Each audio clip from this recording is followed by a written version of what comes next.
Mbola tsaronao ihany ve ilay andro isika nikorana fahavaratra isika nialokaloka ny andro nisotrivitra hamelomelona indray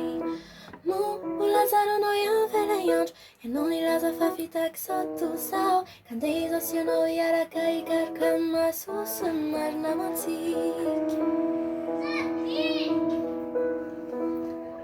sy mandinoko ireny tsaroko avoko ireny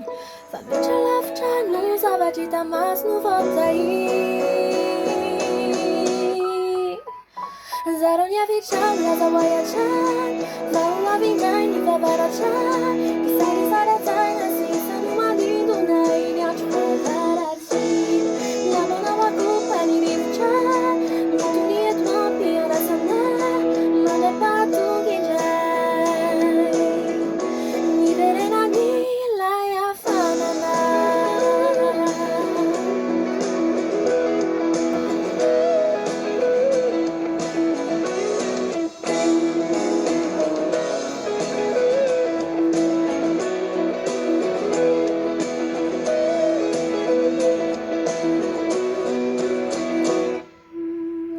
mbola tsaronao ihany ve ilay andro isika nialokany tazatazana rarahona ny ainga aveo ivoany avony izay anika lanitra hitananao ny ainga atao hisarika azy ireo na ofakofako ohatry ny hoe tao zazakely nandray taratasy anoratako rano ka nitsiky sy nanolotra soana sy maninoko ireny tsaroko avoko ireny tsy voatery zava-rakitro tantara ihany akoho no voatahiry andeho adinona movatsika andeho adinona lazatsika indro ilatsika mampanembona iny fotoana niarana laza ho ahiatrany zay amponao ao tantara ho agny zarana laza ho ahinizy anao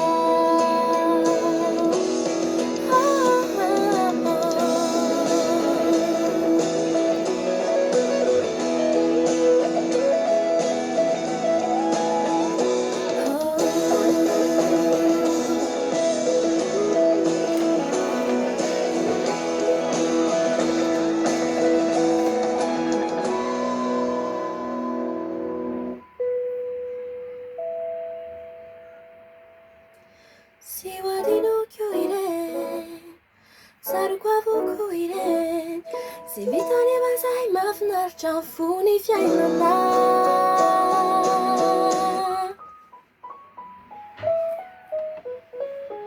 mitenena trano fa miaino ao mandram-piona hoe mandram-piandranao anembona iny fonikazo amelana iny andro vavaratsy mila fotoana